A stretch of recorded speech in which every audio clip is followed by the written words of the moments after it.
All right, so it is September 26th, 2016. This is our policy committee meeting. Notice was published in newspaper general circulation at least 3 days prior to today. Are there any announcements or communications today? There are none. And we don't have minutes for today because we didn't have a meeting back in August. So we can go straight into the bulk of the meeting then. So the first policy / regulation we're going to look at today is student records number 216. So we're looking through the policy, and I think we do have a proposed regulation. Yes. So the compliments, we're Yes. ready for that. That is, I can bring that up as well. Okay. But I don't know if Michelle's had a chance to see it. I don't know if she has, and then also Mr. Vinogrado wanted to take over that as well. Okay. So we can look through the policy here, and then we can. So, right. Okay. So Deb, do you have any? I would call the committee's attention to number 4, section 4, guidelines, number 7, transferring education records and legally required disciplinary records to other educational entities. And I would like to ask Ken to define for us, is there a separation between other K-12 entities and higher education, or what should our practice be if we get a request from a college or other post-secondary institution on what is our requirement for disciplinary records? It's a good question, and it suggests to me that maybe we should switch this to legally required disciplinary records to other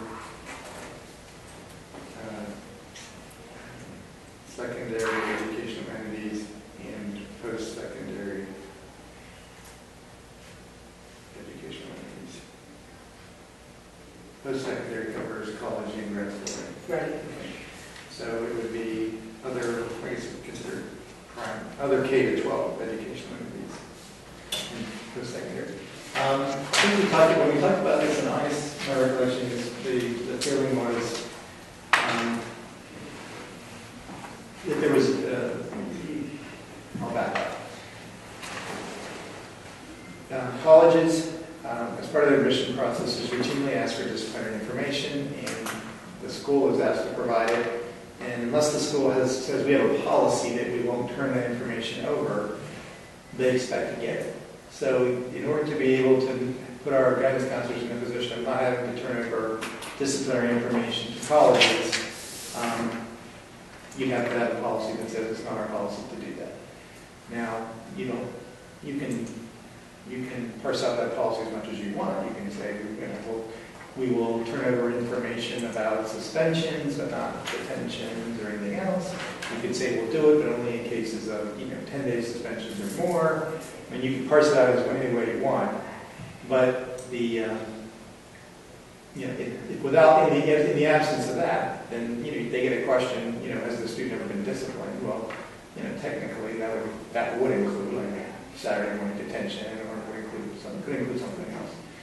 Now, there may be, the schools could say to the student, look, we're not going to accept it unless you expressly authorize the school to give this over, in which case the student doesn't have a lot of choice. But at least the experience tends to be that if we say we have a policy not providing it, the colleges tend to kind of just go away. They tend not to care that much.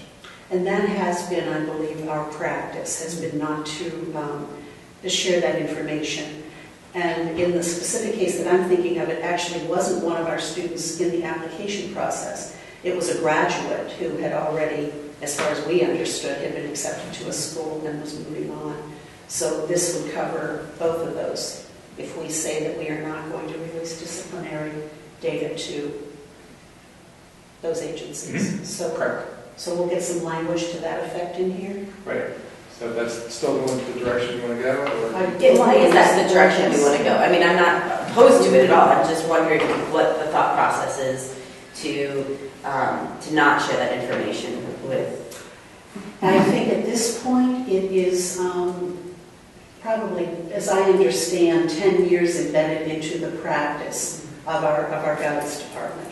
I'm not sure what the nexus of that was. I was told that there had been some discussion at some point in the past. The board was very different than it is now as far as who was on the board. It just seems to have evolved and just become embedded in the practice of our guidance office. Is that how other districts do it too, Ken? Do you? The districts that I have actually come to my attention, they don't share it. The only being, we don't want to hurt our kids' chances of getting to college. Right. Now, I don't think that necessarily would apply to somebody who got expelled.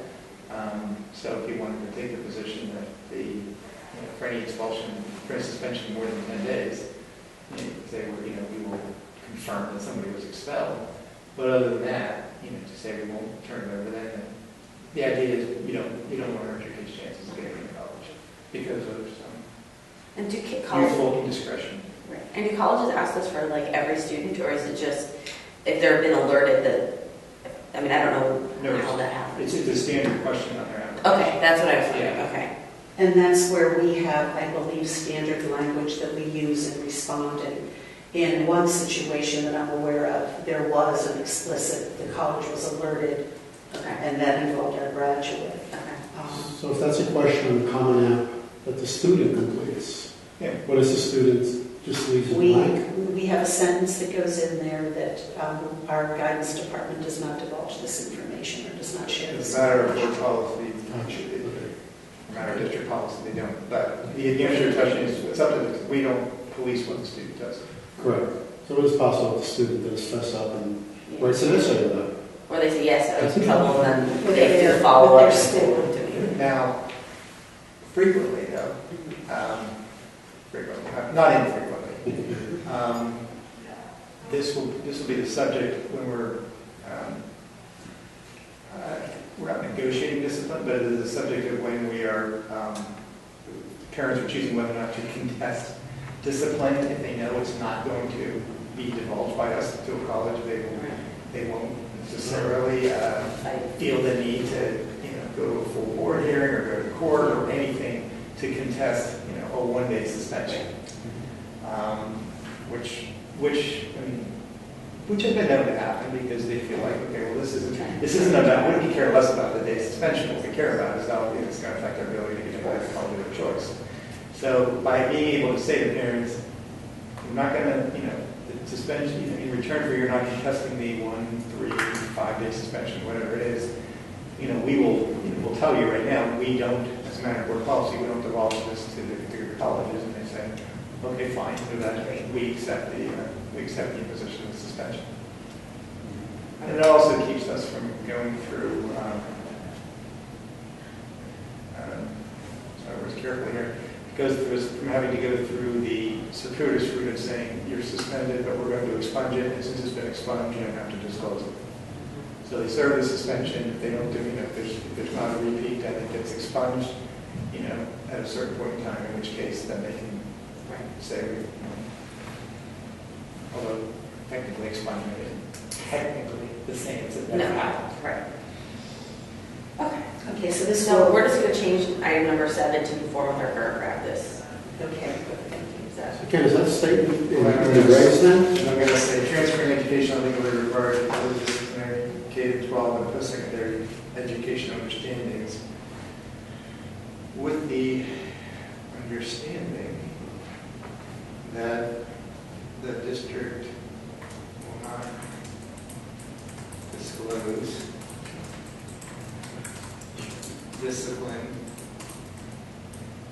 to secondary, post-secondary schools, discipline other than expulsion. Are we doing expulsion right Oh, now? so we already do expulsion. Are we doing expulsion right now? If anybody came to us and I said, don't have "Sure, anyone." this kid was expelled," On tap for expulsion. Okay.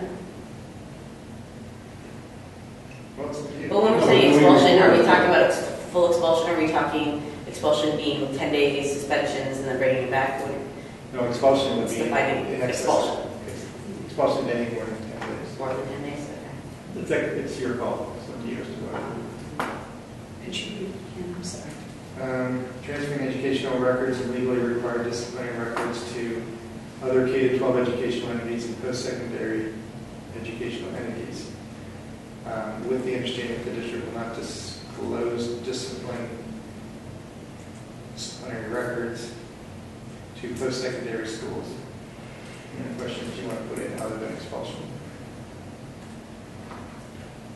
If we go from, that's probably what the high school's doing now, Bob, and what Ryan's and Michelle think would I be think we appropriate. should. My suspicion is they would want to exclude even expulsion. That's what I thought. But we need to, Okay, we'll take it out. Yeah, and then if they say expulsion is fine, we add it in for it. That's fine.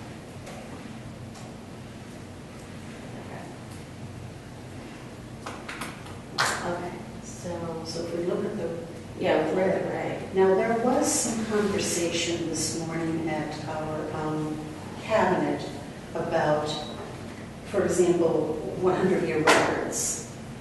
Can we advertise and destroy those records? Which, Whatever it is in here. I don't know if that's reasonable, but whatever's in here is current. Is this in the committee packet? We have some things in the police house that are very old, I understand. There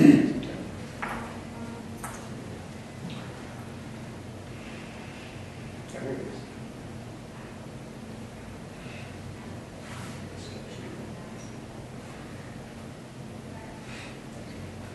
Usually this data is now electronically stored, I believe. What's your question? Can we get rid of those the records that we are required to hold on to for a considerable amount of time?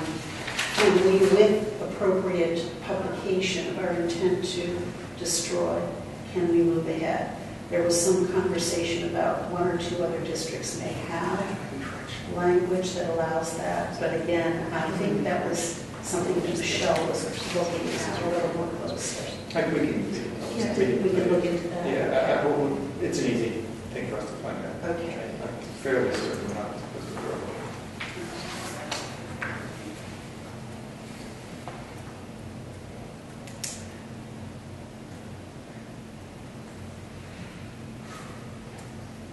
But it's just, the amount of data that you need to keep is pretty minimal. It's just name, address, final transfer, and stuff like that. It's pretty minimal. Okay. And it's generally been digitized.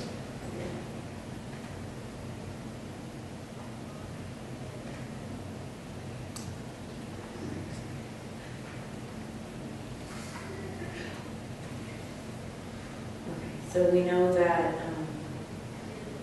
Michelle and Phil need time to take a look at this regulation, or they both asked. Maybe we also need to fix this regulation to reflect not disclosing. Right, which I think is this. It's not in there yet. So we need to revisit this regulation. Okay. So there's two things. The question about when can we get rid of the 99-year records and the ad that part about not disclosing the records. Looks like that's number 4, record keeping. There's new language in there, but it's not covering that. Right.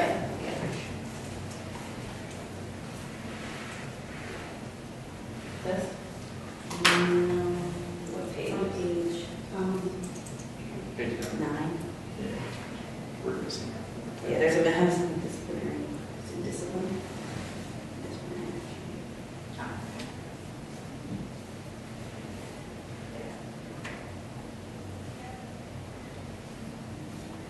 Okay. We're on it. okay. So our plan for policy 216 is to take this to the October 10th, it's next legislative meeting. For our first reading. Yes, that'll give us time to look at the reg. Yeah, and then, so then we'll have, I think our next is Halloween is our next policy committee meeting. So we'll look at the reg again by Halloween then. It makes it easy for me to remember the date. not expected to wear costumes or. I was going to ask. Oh, that yes, question. no, there is a requirement.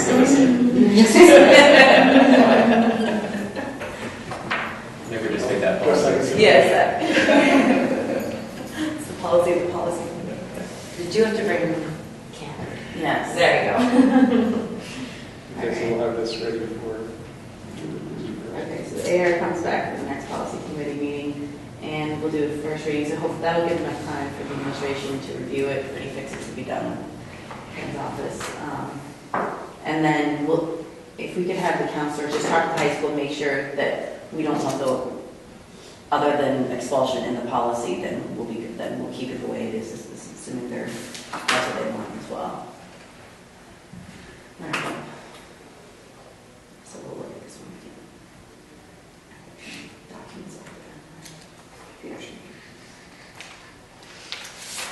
Okay, so I guess we should, we can take a look at the 702, 702.1. So there are two. Gives grants request, or which one do you want, 702 or 702? I mean, I'm looking for making a junction. Yeah, my question, yeah, again, why do we split them out? I can explain. One is, has to do with, I only see 702.1 in here. Oh, 702, there's just a different place. There it is.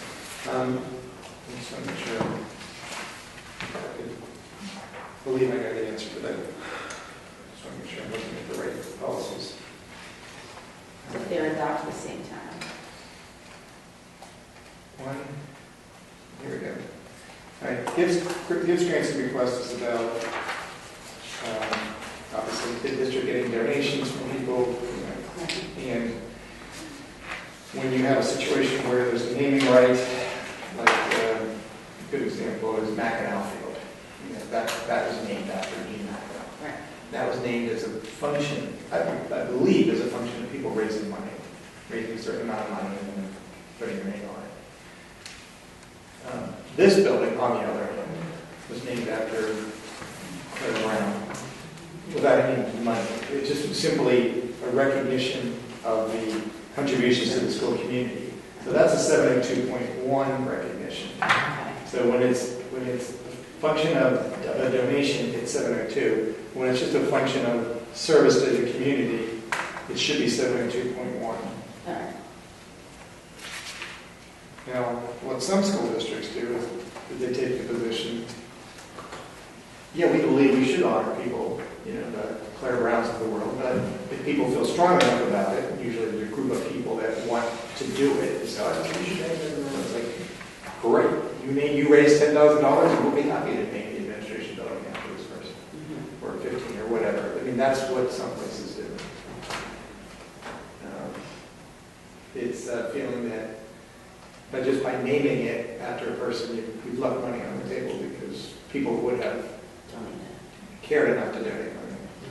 So there was no donation or fundraising involved in the naming of this complex? I believe that's correct, or if you can confirm it. If you're right about that.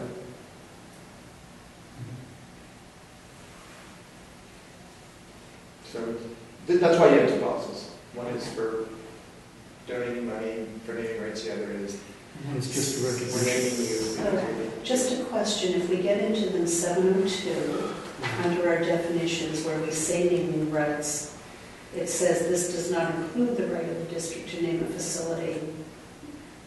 Mm-hmm. Should we put a reference there to 702.1, or is that not necessary? We can have it across reference. Good. I'm just thinking a nice That's a good cross-reference, idea. because that is 702.1 right there. Correct. Okay.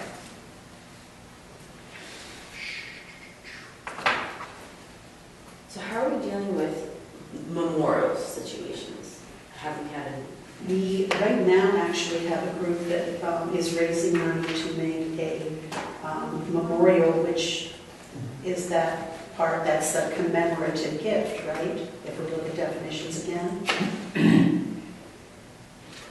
So what's happened in that situation is several folks approached Bob Schultz, and they had conversation with Art, and I was notified, and they would like to, they're raising money to have a memorial to a gentleman who's passed who was very integral to the building of the high school.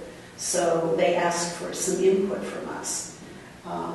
We determined that we'd really like to have some nice benches in the PAC.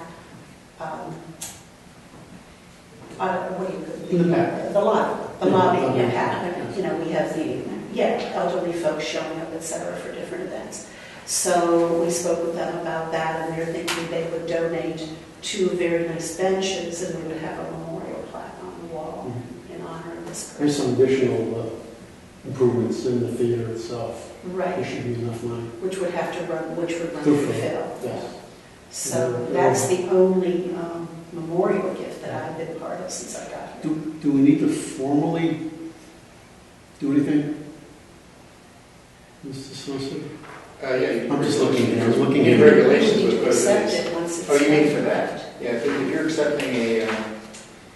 accepting a gift, a monetary gift in return for creating a memorial, it should be accepted by the board.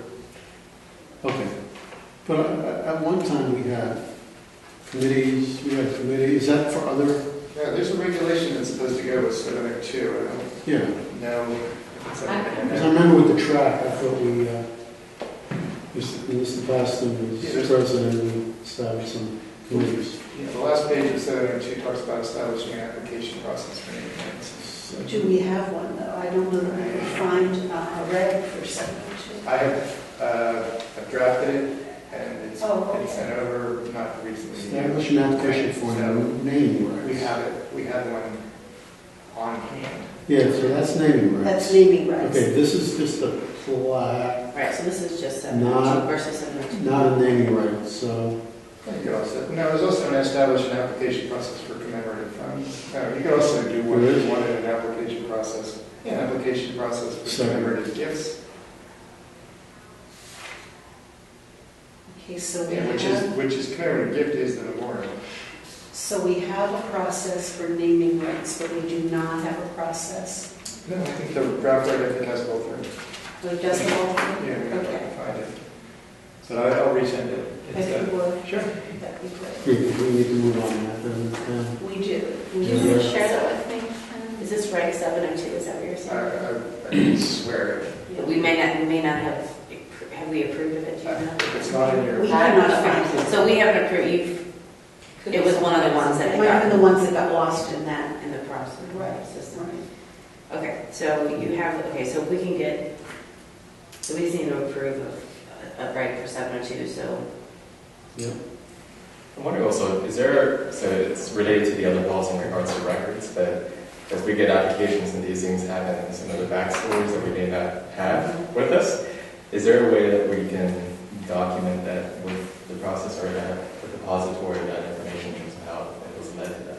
I think that's a good So for thing. example, like, Yeah. when I was asked the question at the Jerrytown PTO meeting in regards to a field that was named after a student who passed away, which I had no information, we kind of had to go through a really long search to find someone that knew that information. So I was wondering if we could maybe create kind of like a history log of. Right, Well, if we start having the application process, we would have those. As far as the history, my gosh, we could almost put an oral history, because that question also entailed 2 donations at the middle school, if I'm recalling correctly, Mhm. named after students who we have lost. Yes. I think that's important because in 20 years from now, people might have no Yeah. idea Well, we why hardly this tree remember is now. named, right. But there could be different things, like, why does this tree have a plaque here? Who is this person? We have no idea. And then I guess those also is, say we have things at one school and then, 50 years from now they decide, okay, we're a different school board, tears that school down, moves a different school. What happens to all of those plaques? Sounds like a community study project. Now, if it was at a board meeting discussion, wouldn't that be in minutes books? So It's like a plaque, I at mean, the old high school, we had a yeah. plaque. Yeah. So that's We emotions. never. The emotions at the board meetings are just Well, like, we had a where it's kind of plaque like a at Sandy Run that was written removed tradition of because history behind it was dangerous in the site where it was, and now we Right. So I guess my question is, in the application process, where are those currently being stored? Like, once it, Well, I imagine they would be stored in the superintendent's office. okay. And if we're going to adopt, as Brooke said, we would have it then in the records, embedded in the records, in the books. So maybe we can implore if we do this as a community study project for us to get a history of, Oh, I think it would be a great project. I think it Or would a be history too. project. yeah, to get histories of what is named and why they're named the way that they are. That was the Eshelman Library, What? the high school. Really, it was named after someone. Yeah, That that didn't was, transfer. and I think there was some issue with that. It all depends on whether there's any contractual requirement or Right. transfer. Exactly. I mean, There wasn't. The The naming rights, that's usually covered in the naming rights agreement. That's always covered in the naming rights agreement. That probably went back so many years, Ken, so I just thought, And I would take it rid of that. Okay, so Ken is sending over the draft form of Regulation 702 that has been okay. ready to go a while ago, and then we can, do we want to look at it first, or do we want to try to approve that in October 10th, or do we want to bring back that to the policy committee? What was that? We should bring it back, bring that reg 702 to our next policy committee meeting, Yeah, so we can take a look at it first. yeah. And at least the nice thing with regulations is that once we approve it, it's there. Item 8 in the policy, the last sentence, is that more an AR, should be just in the reg? Because we need more detail about that anyway. The president of the board shall appoint a committee. Well, that was intentionally put in policy because that's who they wanted to have appoint the committee. Okay, then everything from that point on will be in reg? What do you mean from that point? Well, the committee should consist of what, could just be me and superintendent and me? I mean, is there any more detail that we can put together in terms of what the composition of that committee? You can if you want. It's just a question of how much of it you want to be driven by board policy as opposed to by administrative regulation that you approve.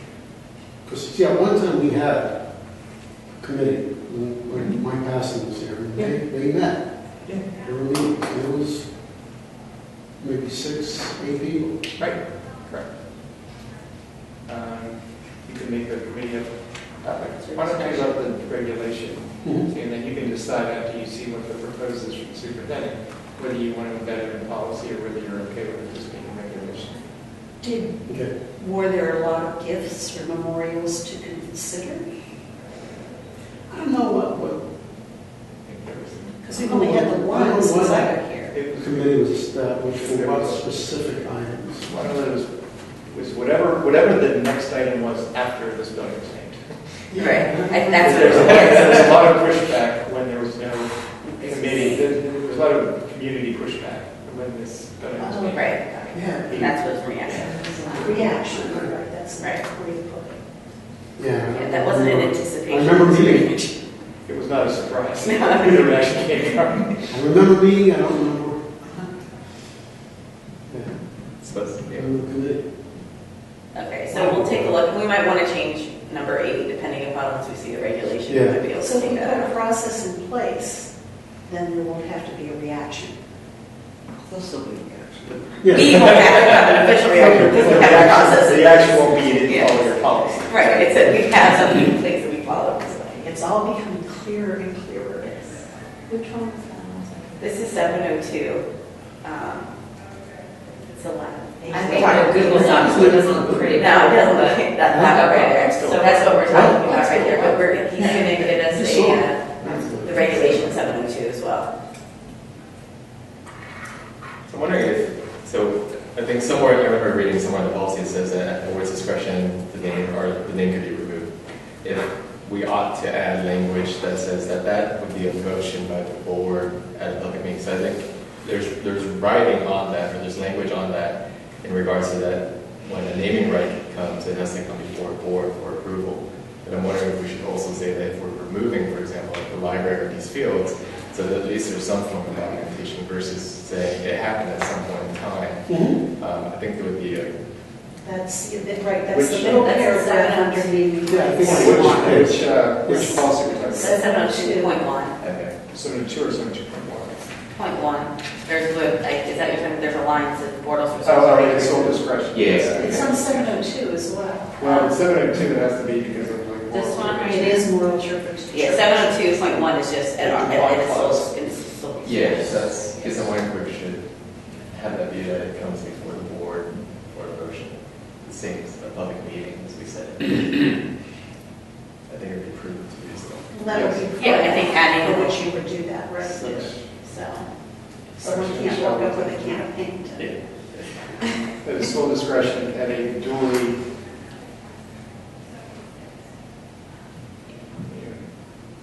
How do you say it? At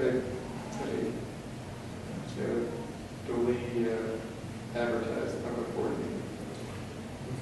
Putting that on page 2 on top. Putting in, like, after the word discretion. yeah. Yes. Page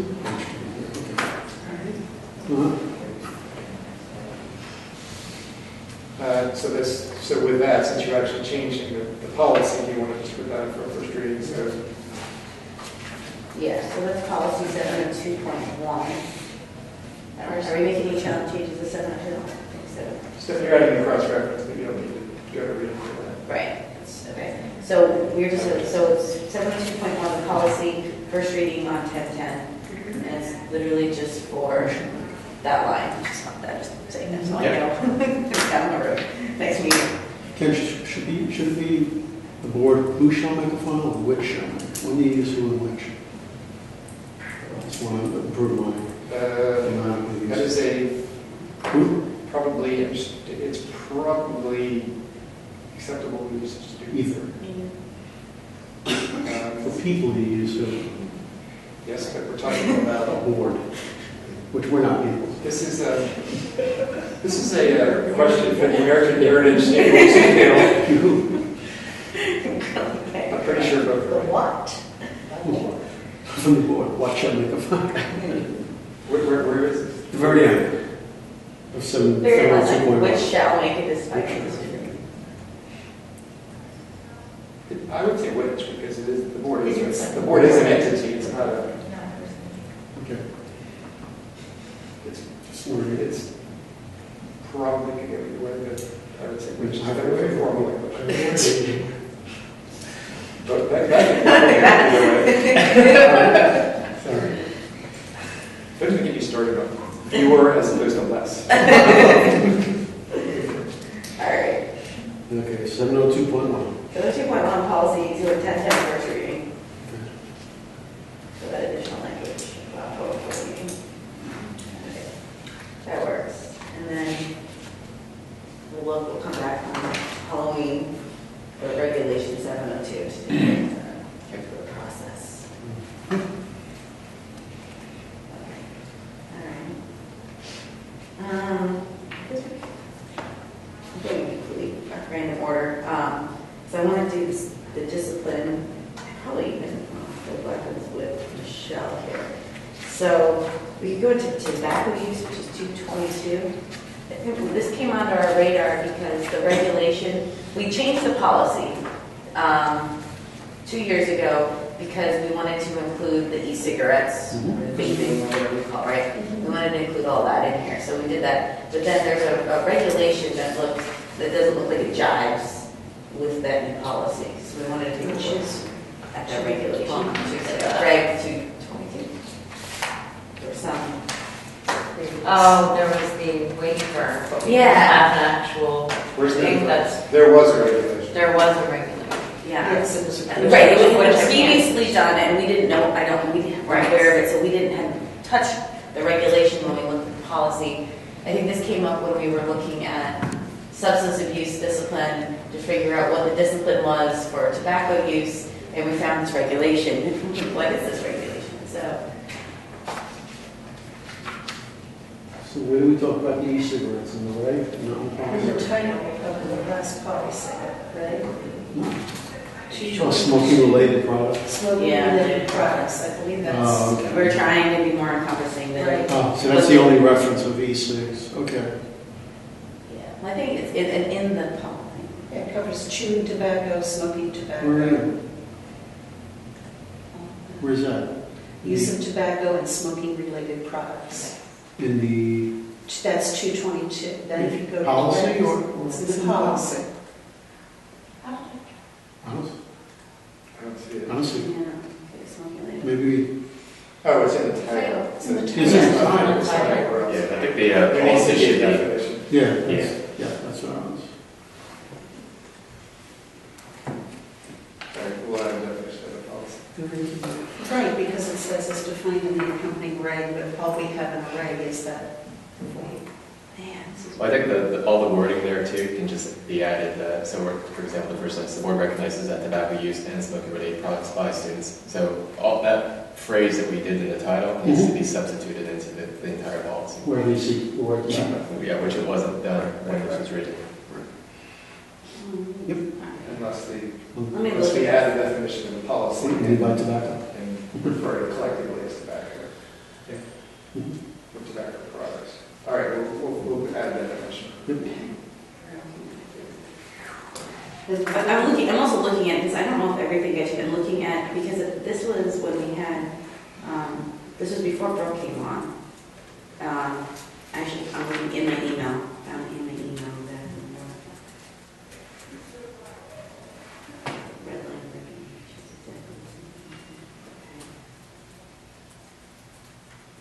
and here's what that's, I did find, here's the reg. I did find a reg here. Do you have the reg for 222? I don't have it uploaded in there. I believe that one, It's in, the definition's in the reg, I just found it in my email. So you have a reg that's in addition to this document? Yeah, I have this, where it defines Do you want electronic to share smoking it? products. do you have the document you can share? Yeah, I will, It's not even on the website. no, it's not, but it's in my email, so that we apparently did this back. This was a little while ago, so, Took us a while to get organized. yeah. That's it, and I was like, wait a minute. I know, because I remember talking about this, and I remember we specifically talked about.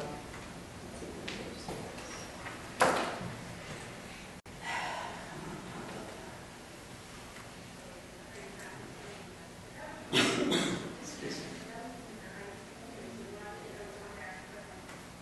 Sorry. Okay, so we need to clean that up, add a definition, and then we need an AR.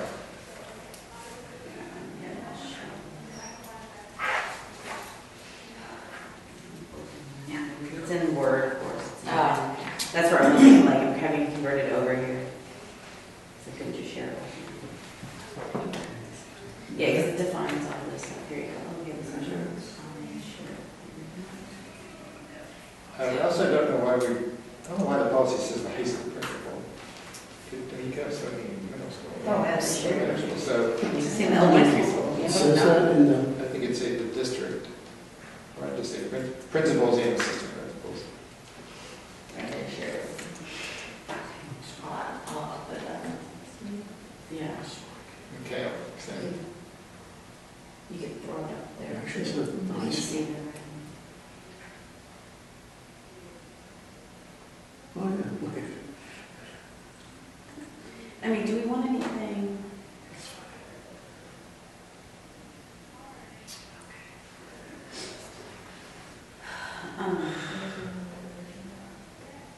There.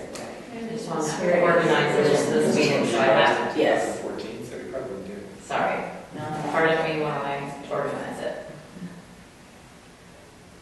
I can share it.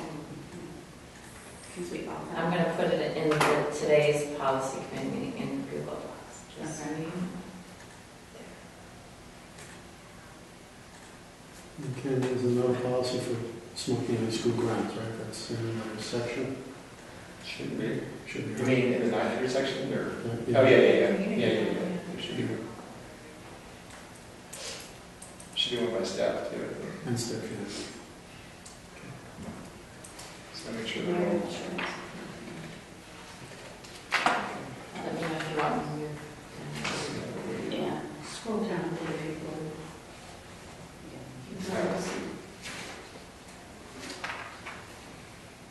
Mhm. That's it? That's it. Okay. I remember finding electronic exposure products. I remember discussing this at some point, so, yeah, it has to be somewhere. Yeah, that's in there. We'll move the definition of the policy then. Right. This will be moved to the policy? Both. There are two definitions there.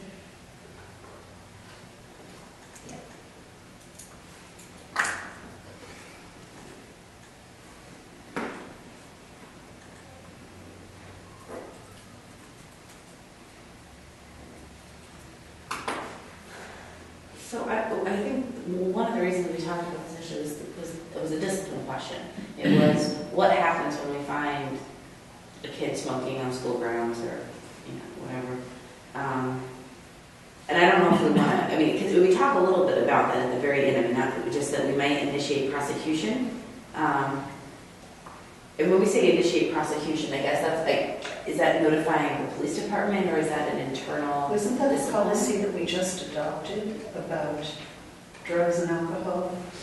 That's why this came up. Well, the tobacco doesn't include it. So one of the questions is what happened with tobacco, and I think it was like an after-school detention, the first offense, and then there's nothing in it. And I'm not saying we necessarily need to have that in it. It's just that I know we have something here in the back, So I'm just wondering, when we're talking about initiating prosecution, are we talking about turning it over to the police department, or are we talking about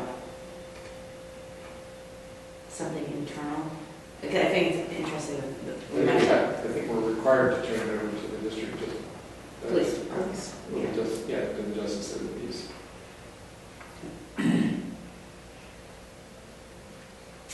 Now, I just find it interesting that the violation clause may be fined up to $50 for court costs. I've never seen like something like that in one of our regulations before. That's like such specificity. That's because that's not a school code. Okay, well then that's why. And then there's the waiver that's in your packet.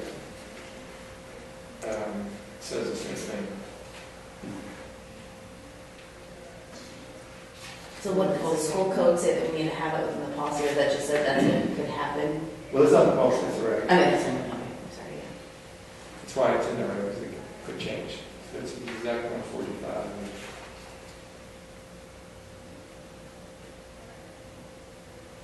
And is that just tobacco on school grounds, I guess? And Because this isn't necessarily, we could have an 18-year-old or a 16-year-old doing this, and I don't know. Right there. Yeah. Any school building, any property non-police controlled by the district.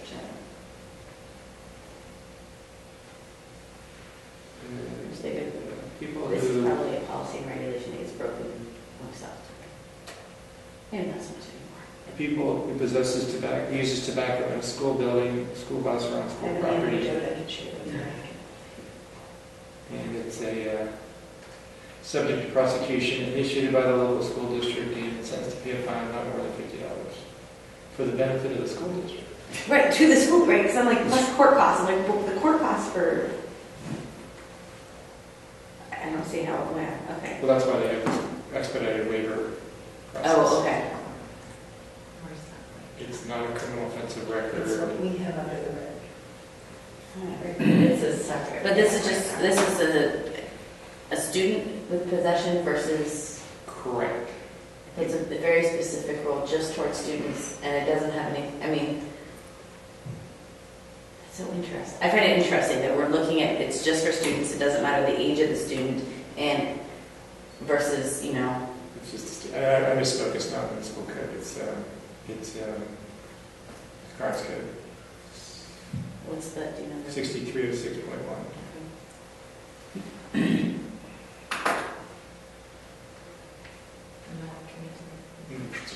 don't know why this Where does says. he want me to point? No. No. This isn't here.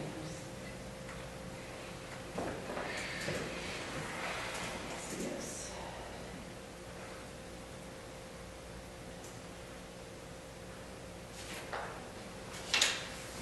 Actually, do we know if the student handbook has been updated with the e-cig language?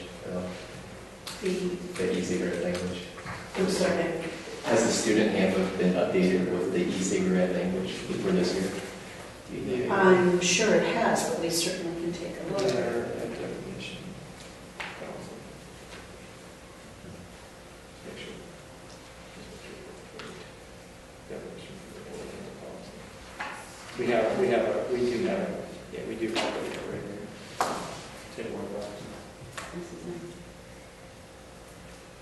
Yeah, so this is all, people who commit an offense in a section shall be subject to prosecution initiated by the local school district.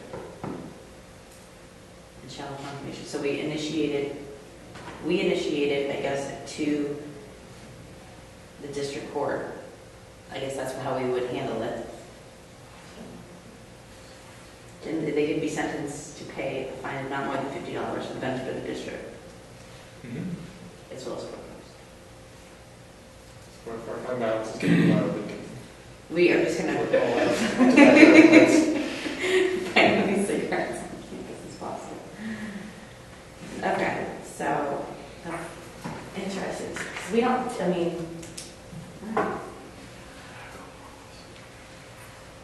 is it a summer offense? Yeah, it's graded as a summer offense in A, section A, okay, I see that, yeah. Okay, I see that's the waiver. Great, okay. So, it looks like we're moving, so we talked about moving definition from the reg to the policy for the e-cigarettes. Is there any other change? Or changing That principle? right. Yeah. And then, wait.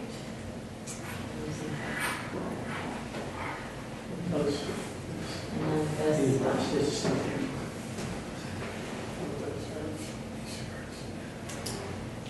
these definitions will be moved to policy, right?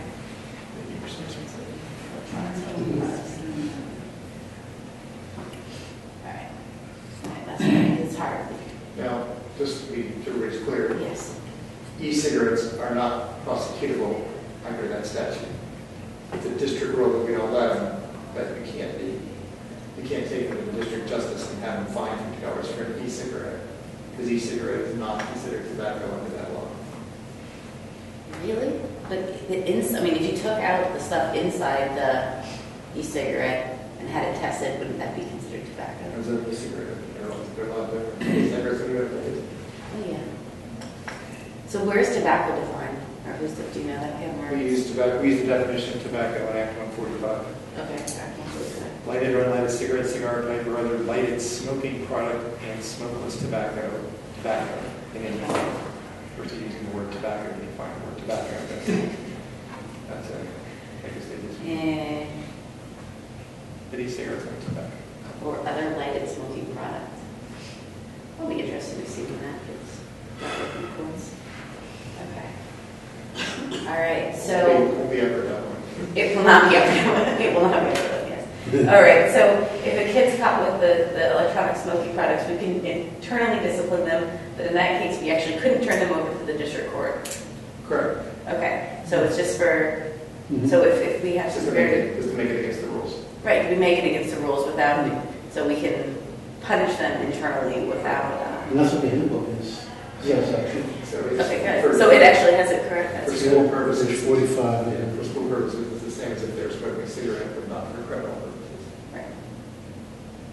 I imagine being built this all the time, so. We need to add that distinction in the regulation. We do. It actually says at the very end. At the very end. For everything except electronic smoking products, Right. you can be referred to the criminal. Yeah, good, we'll say that, unless the offense is for use of electronic smoking products. Looks like the legislature needs to redefine this back. 6.1. It is, that's a nice loophole, yeah, I mean, that's, smarter kids are. Okay, so we're making some changes to, I guess, so we'll look at the regulation, or the policy will be up at 10:10 for first reading. We're moving definitions into the or into the policy from the regulation. And then we'll look at the, and then, I mean, at the November board meeting, we'll look for a second reading, and then we'll also do an approval of the reg at that time. Okay.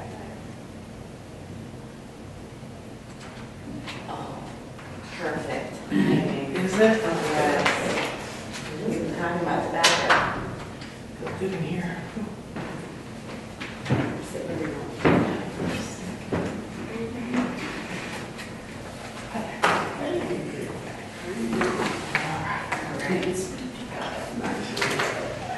I was there for it. On television. Well, they didn't come. Okay.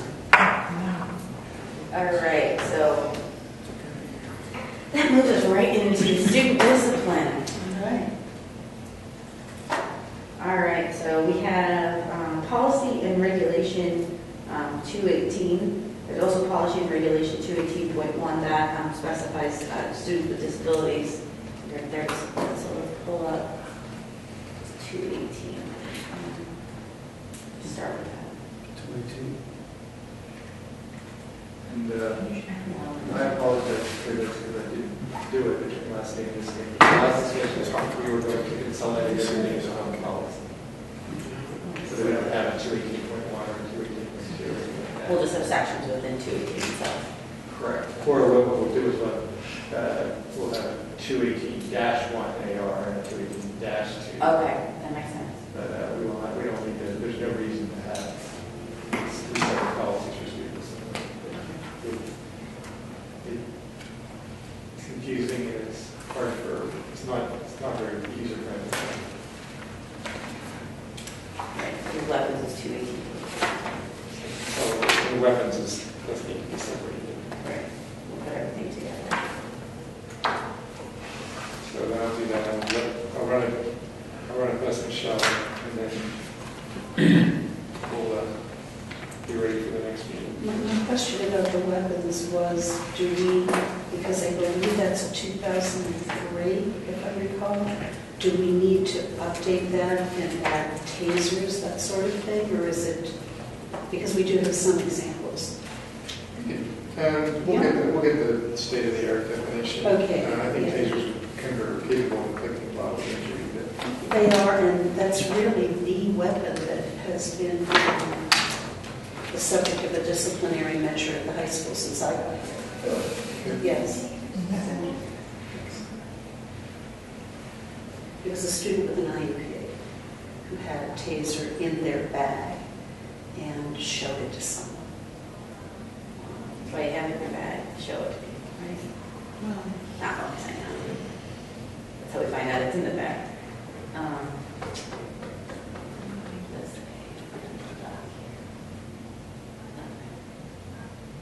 page, I think one of the other things weapons is defining weapons, and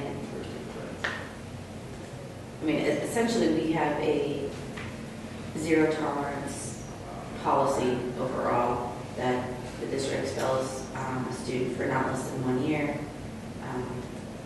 However, there can be modifications to expulsion on a case-by-case basis by the superintendent. And that tends to be the exception that swallows the rule in most places.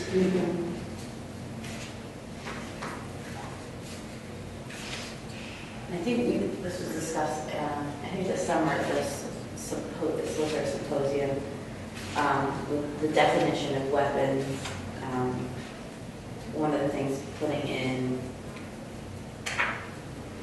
bullets or casings and stuff like that, which I know we don't have it fine. And I don't know necessarily if we do want to include that, but that was at least the point of discussion, was discussing whether we put bullets or shell casings or something like that in the definition of a weapon. I don't necessarily think we need to do that, but I think I'm aware of an incident in the building or something like that. and that's district. Yeah, and I think I'm aware of something that a parent shared. Paraphernalia was found in a bathroom in my district. Okay. Well, and that's where it's. Well, this is, what, almost 15 years old. Yeah, I think this has changed a little Policy, bit. so. Okay, we'll make sure we have better definition of All right. And I'm glad. There's also a 218.3 as well, terrorist threats, there's no reason for that. Oh my It's standalone gosh. policy.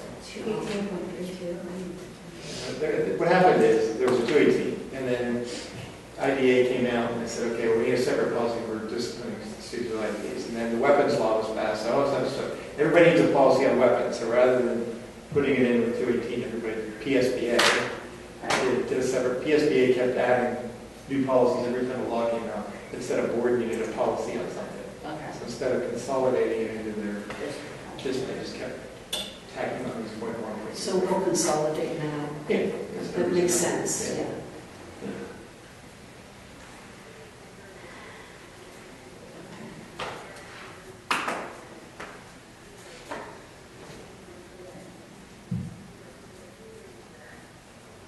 With respect to the definition of weapon, is there a way we could short the language where if a student is bringing something that could be classified as a weapon, and this is just pondering out loud, but that could be classified as a weapon that is being used for educational purposes? And so I'll use a real life example.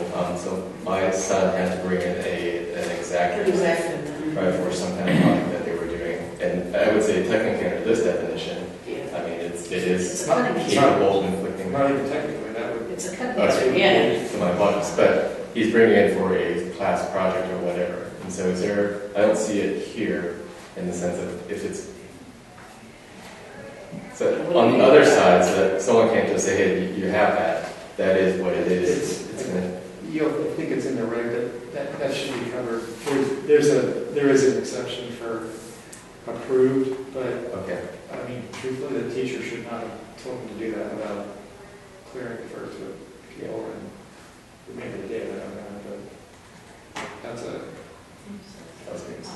little, Should see the knives are branded. ridiculous.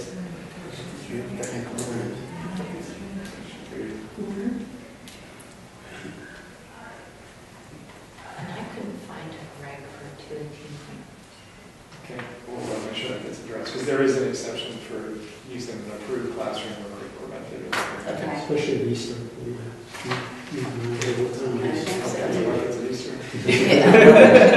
Come on, Well, See there you it next is. time. Yeah. Blowing class. If you like, Blowtorch. hairstylist stuff.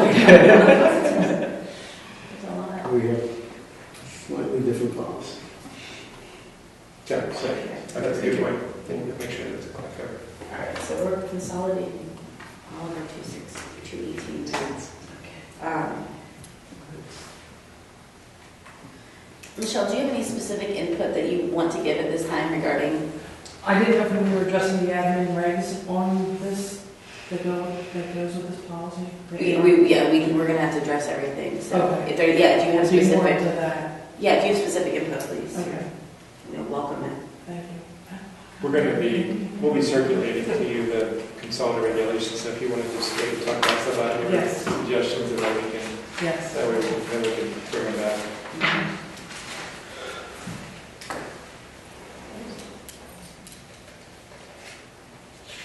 I love the regulation 216. I can actually see, like, this was obviously scanned in, because I can see the 3 hole punches. Right.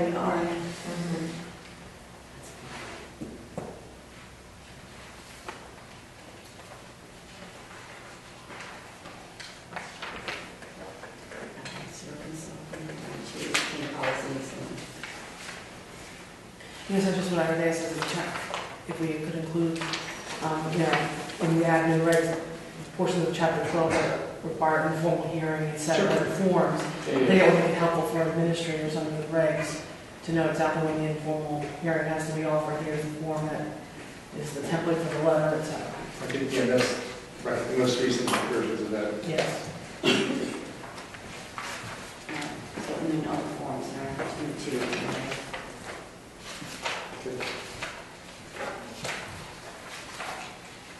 Are we seeing discipline, are we seeing a lot of weapons in the buildings, or any weapon in the buildings where we're disciplining for weapons itself? Again, the only one that I'm aware of was the taser. That was last year, was it not? Last year was the taser. We also had a few other ones in this. Talk about that, what they were, or no? But we had other ones. Okay.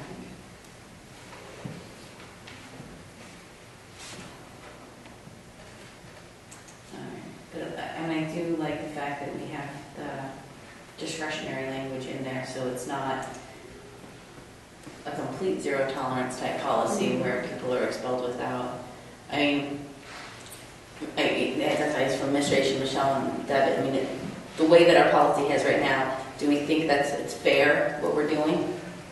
Well, we reverted to the option for discretionary application of the policy in the TASER incident because of the situation, the student with disabilities, and we took the overall situation. Right. There was a lot of conversation, but yeah, we did not end up expelling.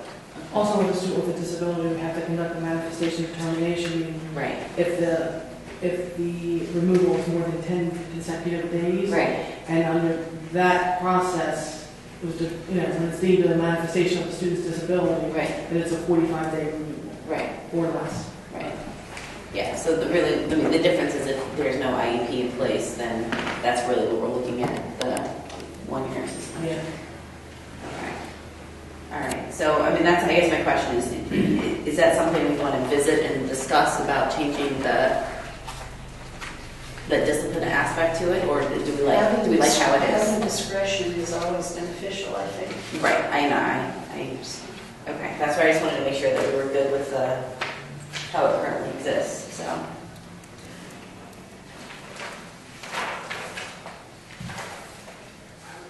So the only thing that we've seen so far, at least in the definition of weapons, is that we don't have, maybe it's up to date with tasers or. And so kind of change that language to get to the whatever the most current. Okay. All right, so I guess at this point, what we're going to be doing with. Oh, we do have the prohibition of firearms, which is the separate policy. I mean, somewhat obviously related, Right. but separate because we're talking about not just students at that point. Right. We're not talking about student health, we're talking about employees. Right, that's employees and. But do we have anything regarding? I mean, I don't know if we necessarily need it. It's just. Is there anything saying that other people, it's community members, possession of firearms on school property? Yeah, related to the 900 let me check. Right. Yeah, I think that's. This is just state law. Right, and that's where I just want to. Now, I will tell you, however, that the district attorney's office does not enforce this policy. Right.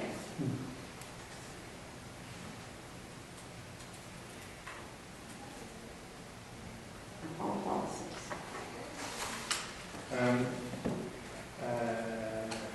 I don't see it. You don't need it, but we'll. I think you said, I think we talked about I mean, you don't need a policy. I think you can prohibit it without it, but we'll work as whether there should be a community policy containing community. 816. Well, if you go back Prohibition to- of firearms on school property, 816. If you go back, 816. Yeah. I'm sorry, if you go back to the weapons policy, there it does indicate it. Any firearm or weapon possessed on or about a person while on district property is subject to seizure and forfeiture. And then weapons under the control of law enforcement personnel are permitted. So those are, But that's under students that we should have it. maybe that should. Yeah, there should be an overarching weapons policy. Right. Right. There should be Exactly. an overarching weapons policy for employees, otherwise just for firearms. Right, and I think that's where we want to change that from firearms to weapons to be more all-encompassing.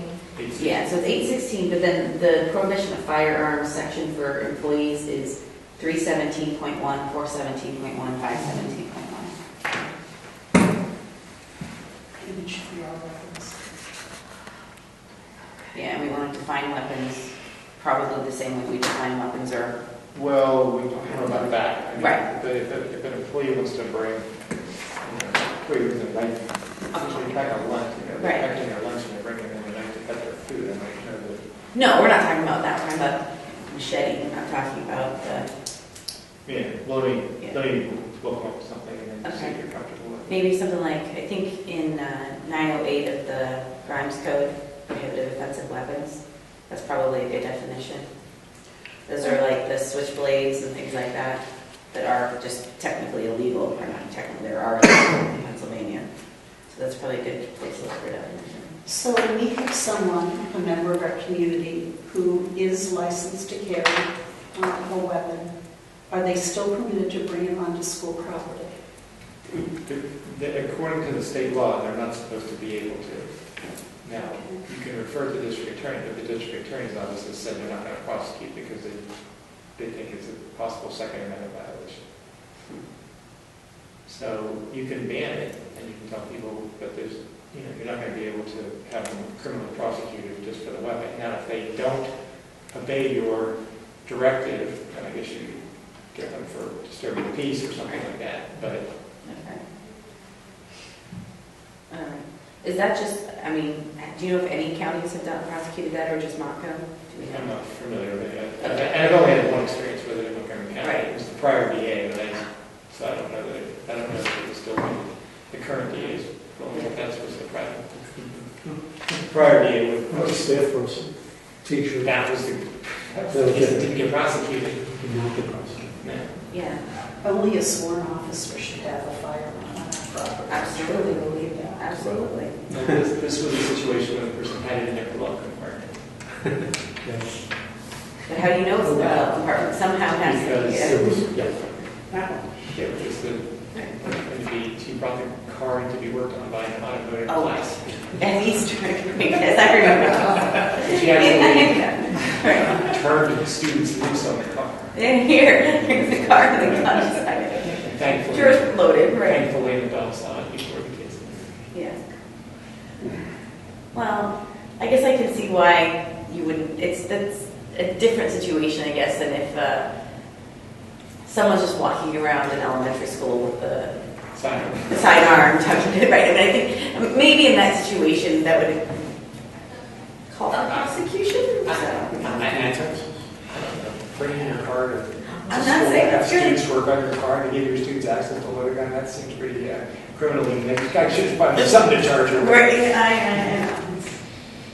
That's more negligence, though. I guess that's where the That they weren't going to just do it for mere possession. right. They would wanted to say that it was some intent to scare people and That stuff like that. it was not a production. No. Okay. All right, so we're going to be the 317, or the 17s, 317, 417, 517, all 21s. Provision of firearms are going to be changed to weapons and those policies. So we'll see those back on 1031. And likewise, 816, you'll review 816 as well, which is the prohibition of firearms on school property. So how many are we bringing back for next policy? Because we want to get the 600s on there. Okay. It looks like, so we will be bringing back the regulation for 216, and that'll be after, to give time for administrative review,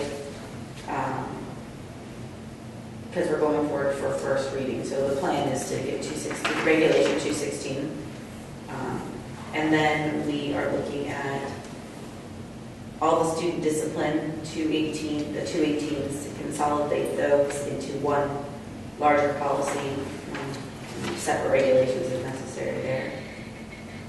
So we'll see those on the 31st. And also we are expecting to see a regulation 702 at 1031. Doesn't look like we're changing policy 702, we're just changing policy 702.1 for a first reading on 1010.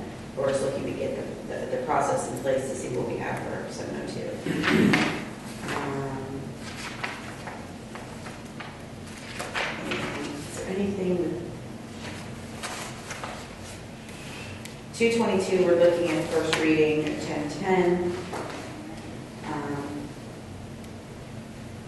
The changes to the regulation that are going to, their updates, they're pretty minor. So we don't think we can take a glance at them for a minute if we need to at the next policy meeting. Okay. Okay, and then we can begin the 600 review. Yeah, I think we start the 600 review for next. Okay. Is transportation within 600? No, Yeah. that's 8, 10. All right. So I know that's something that we wanted to take care of during this school year. when everyone is able to attend a policy meeting and be prepared for that. So I know that's kind of on the back burner, at least to consider that in the next couple of months. I have a few, I'm going to be suggesting some minor, really minor tweaks to future, the policy, pacing policy. Okay, great, We're in compliance, but great. with the state law that I want to read it. Will that be on 10:31 for discussion? That's okay, yeah. What was the number again? 247.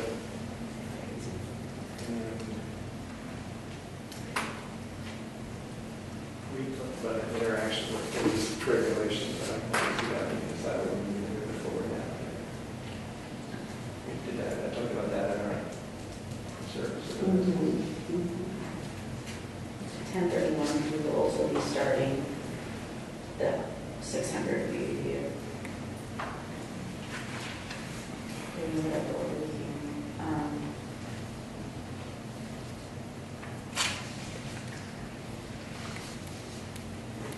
I did see you I saw the email about which ones we're gonna look at first.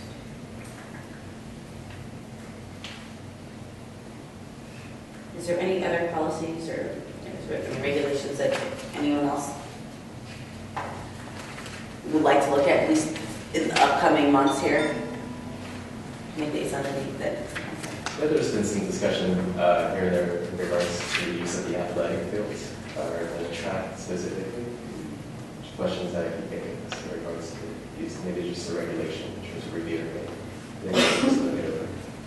Right. Because I think our current practice is that nobody can use the field, the track, that type of thing, unless it's through the district, it's approved, there's people there because there's a concern with that. So, Okay.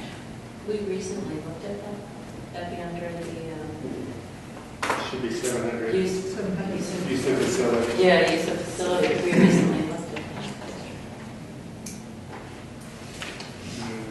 Yeah, you're right. I'm not sure whether that's. Facility use, that's what it's called, facility use. I guess that's good, just have a discussion whether, just make what's, sure we review it. yeah, It's- that their practice is what we want to do. Can we also look to add to the transgender policy the name change form that you provided is very helpful? I think it's part of the admin regulations. Yes. It would be, again, a viable piece of information and document that we can reference Okay, when so, they're requesting a name change. okay, so adding that to the regulation, Yes. as adding that form, What number is that? should have it, 253? Yeah, thinking,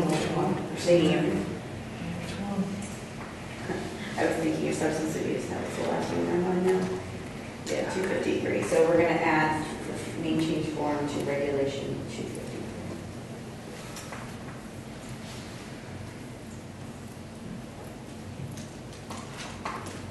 And I guess we have that form already, obviously. Okay, so we could probably just put that on to our next legislative meeting on 10/10 if we have the form, just adding it, or do we want to look at it first? What do you think, Ken? Let me look at it again.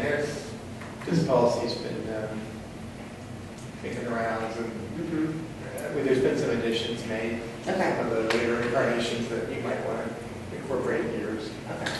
including identification procedure, which you might want to use.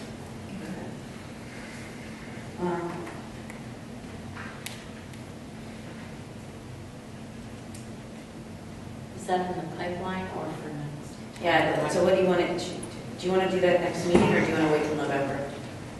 Why don't we do it October 31st? So there's a form and Michelle, another you look got at that? the regulation. Yeah, but I can, I'll need to take a look at the policy again, regulations. Yeah, You passed it in spring, I believe, right? May. Yeah. Okay. All right. So, all right, and then, so I saw an email about some of the 600s that we can add, so we can do that administratively, figure out which is 600s we want to start with. Well, process check, I think we've been attempting to review most of the policies, so we've gone through the zeros, right? That's what we've gone through. Okay. Yeah. And then we're attempting to do 600s, or just some of the 600s that we can try to, it's just, Well, I think the 600s that haven't been reviewed, I think that there were, some 600s we have touched Yeah. as needed, and so I think at this point then it'll be the other 600s. I think we pretty much did all of them, right? We looked at all, you have it. Yeah. We just gave, yeah, You just- had it, yeah, you haven't had it very long. No, I was out last Yeah. week, I think you and haven't had it at all. I didn't notice that you There. sent it to me. Yeah. I would like to respectfully ask that we look at 609, since I know that we may be doing bond refunding, and that always comes up during a due diligence call. And the other, until Ken looked at them and started bringing them up to date, I think everything was really pre-Act 1. So I don't know that they have a lot of changes, but we do need to bring them up, so if we have people looking at our website, they're current. Right, okay, so we know 609 will be on 10:30. Investments. And maybe some other ones, when we have some time to look at them over the next few weeks, okay. You do have a lot. But they did look at all of them this Yes. past week. The Okay. whole 600. Good. Okay. I guess we'd also wonder, and as we look ahead, if we can start to maybe talk about, you specifically, maybe prioritize the ones that we think are going to be more addressing sooner than later, as some of them do tend to get outdated, or a lot of them. Yeah, when we can finally start to work our way through the book, we've been patchworking for Yeah, a year and a half now. Yes. But yes, as we get there, and if we can get the 600s done, then we can go back and start. I think we've gotten through more than 60 policies now. We've done quite So a we bit started of the work, committee, yeah, so, but that's still a fraction of the amount of meetings. Just what kills me. Yeah, they're We're trying. They're the pressing ones. Right. The next 60 will be a lot, be a little easier. Yeah, it's only going to take 10 years to get through this, so. And just as things pop up, that's been driving a lot of what we've done. Absolutely, that's what we need to do. So, and I guess I want to look through, because I know 2.5 years ago, the 200s were reviewed by our solicitor's office in conjunction with student services, people services. I just want to make sure that we've actually gotten all the ones that we had looked at in 200, and that we've gotten through those. So that way everything, because We'll can get back and double check. I don't think you got through all of them. I know. You've gotten through, we'll go back and check that. okay. I think we should probably sit down and have another meeting. Yeah, all right, so that's a goal for this school year, is getting through our 600s, which hopefully won't take as long, and the 200s, to make sure we're good with those, and then we can go from there. For the review, because I think, yeah, The 600s tend to, they don't tend to lend themselves to as much robust deliberation as like the 200s. right, They're kind of dry. yes. So those shouldn't take as long as the review, so, okay, so I guess that's what, and of course it's the patchwork, is when things come up, we'll take care of it as well. All right, I think we covered everything that we have on our schedule for today then. Community input? I see no one. So, is there anything, anyone else have any comments? All right, then we will adjourn until our next community meeting on Halloween in full costume.